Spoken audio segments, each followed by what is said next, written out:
Hello everyone, I'm Steve Savant, syndicated financial columnist and money color commentator. On today's show, the resources and tricks of the trade for funding college. Part 4 of our series on college funding with Brock Jolly, the college funding coach.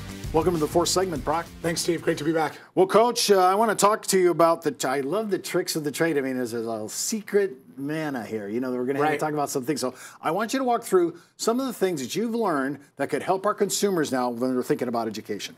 Yeah, I mean, since doing this since 2002, we've learned some pretty good tricks and resources and things that people should be aware of. And, you know, one of the keys is I talk about other people's money, right? What's the best way to pay for college? Other people's money. And that means things like scholarships, loans, work study, money that somehow families can get it. I also add to that list grandma's money, right? Because, I love that. You know, the grandparents, they've stopped loving their kids. Sorry if that's bad news, but they love their grandkids, right? And the key is to understand that, understand how it works, how they can get their hands on it, and then also understand student positioning and packaging, right? We work with a firm that's all they do is they package these students and they figure out what schools are going to be the right fit and what schools they're going to find this student to be particularly attractive, that type of thing. I said in a prior segment, college is big business, right? The key is to understand that, understand the process, understand packaging and how it works, getting great grades, preparing for the SAT, looking for unique experiences, because how do you differentiate yourself? Right? How does a student differentiate themselves to, you know, when you go through the sea of college applications so that you look a little bit different to that college or university? Is that a big deal, setting yourself to look distinctive and separate yourself out of the pack? Totally. I would say you want to be a big fish in a smaller pond, right? And the key is understand when we talk about other people's money, the first key is to understand the world of college endowments. Right? And every single college and university has an endowment, right? Endowments are money that's used to build buildings, endow professorships, attract students, right? And most importantly for this family, to pay for them to come to that school, to attract them, retain them, et cetera. So at the top of this list, little tiny school up near Boston called Harvard. Harvard has $36 billion in their endowment. Now, what's interesting to me, Steve, is with $36 billion in their endowment, let's say the cost of attendance at Harvard's about $70,000 a year. Harvard could cover the cost of attendance for every single one of their students in perpetuity. Yet they charge $70,000 a year. My question for you is why? Well, the answer is because they can. Because lots of, you know, Harvard realizes that there are lots of families out there who will gladly pay $70,000 a year to get that crimson bumper sticker on the back of their Honda Odyssey. And if you'll pay $70,000 a year, Harvard will take it. But if you won't pay $70,000 a year, they'll take cash, check, credit card, wire transfer, however you want to do it. Right? You get other big brand name schools like Yale, state schools like Texas and Michigan, private schools like Stanford, Notre Dame, on down the line. I always stop and I talk about, I grew up in Indiana, so I stop at Indiana University, has about $2 billion in their endowment. They've also got 38,000 students. The school behind them is a little school called Grinnell College in Grinnell, Iowa. Last year, they had 1,734 students. Now, do you think, I realize there's a difference between 1.8 billion and 2 billion, but do you think you can spread roughly $2 billion more among 38,000 students or 1,700 students? A school like Grinnell or Pomona, these are schools that have money and that give money. And if a family's going to be eligible for money, we want to find those type of schools that may have a much higher sticker price, but may actually cost less out of pocket. Well, when you apply, I mean, are these applications so cumbersome and long, or have they shortened them up? Has there been any relief since I've been in school? Well, let's face it, it's not easy, right? You still have to jump through some hoops, but at the same time, the colleges want to find students who can gain acceptance at that university, and in many cases may not have the funds to be able to afford it. And again, it goes back to need-based versus merit-based that we talked about in the last segment, right? So the key is, and I'm going to nerd out a little bit, right? Because I think it's important for families to understand how this process works. Okay. So I think the key is understand, first and foremost, it's the FAFSA, free application for federal student aid. Every single college and university requires that. The second is what's called the CSS profile. It tends to be the more selective, more elite schools. They dig a little bit deeper. They're going to ask more detailed questions about things like non-custodial parents. They may ask about things that the FAFSA doesn't ask about, such as home equity. Some schools also have their own institutional forms. So again, the key is understanding if your school requires some form other than the FAFSA, what do they require and what questions do they ask? First term to familiarize yourself with is what's called the cost of attendance. Cost of attendance is your cost all in. Tuition, room and board, books, computers, supplies, etc. We talked in the prior segment about expected family contribution.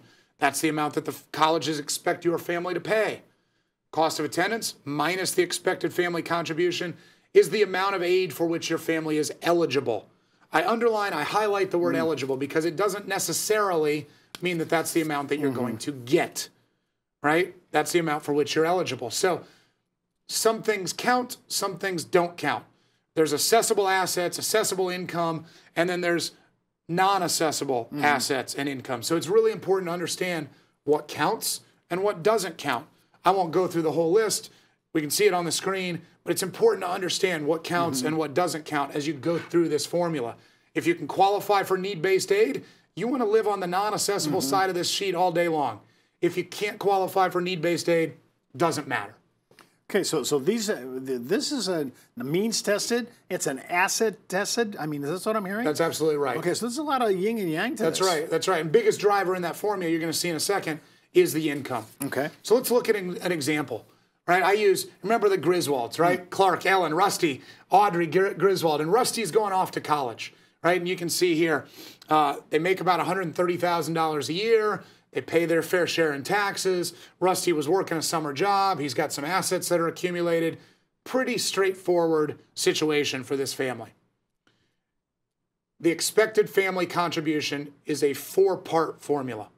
They're going to look at parents' income, parents' assets, students' income, and students' assets. So again, I'm going to nerd out a little bit, but I want our viewers to understand the big picture of this. So they look first at the income. They give you allowances. Those allowances are based on what you pay in taxes, Social Security, etc. They give you an allowance. That allowance is based on the size of the family and the number of students in school simultaneously. So in our example, you can see what the allowances are. You can see what remains from that. Then they look at assets. They give you an allowance. That allowance is based purely on the age of the older parent. So I say to families all the time, if you waited a while to have kids, or if you married someone significantly older than you, this is where it starts to pay dividends. Okay, because the older parent, the better the allowance is. So it's age determinant? It's all purely based on age. The idea is if you're an older parent, maybe you need to have a little bit more set aside that'll allow you to have more in assets. That gets multiplied by 12%. Then you get to this number called adjusted available income, right? And just like when you do your taxes, you then go to the chart and it says, okay, that amount you're going to pay $8,728 plus 47% of the adjusted available income over $32,300.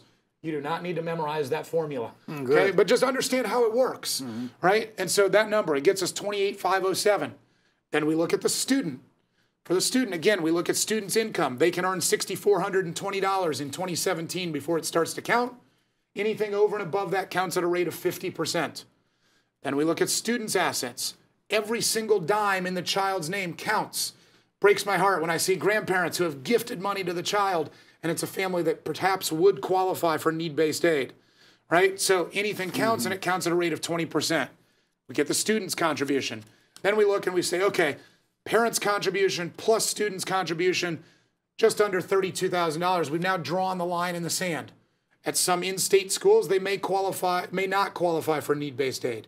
But at out-of-state or private schools with much higher sticker prices, there's a chance that they very much could qualify for need-based aid. I tell families all the time, whether you've got a second grader or you've got an 11th grader, go online, calculate your expected family contribution. You can go onto our website, thecollegefundingcoach.org. There's a calculator right there in the upper right-hand corner. Super easy to use. It's all online. Plug in your numbers. Play with it. Say, hey, what if I quit my job tomorrow? What if I move my assets? You can look at different scenarios that may work. How far back do they do? If you're going to change something, good question. 12 months or what? So they're looking at, as far as income, they're looking at what's called prior year, so 2 years ahead, right? So for seniors in 2017, 2018 calendar year, going to college in 2018, they're going to look at your income for 2016. They're going to look at your assets as of the day that you complete that form, right? You can start completing the forms in October of the child's senior year of high school.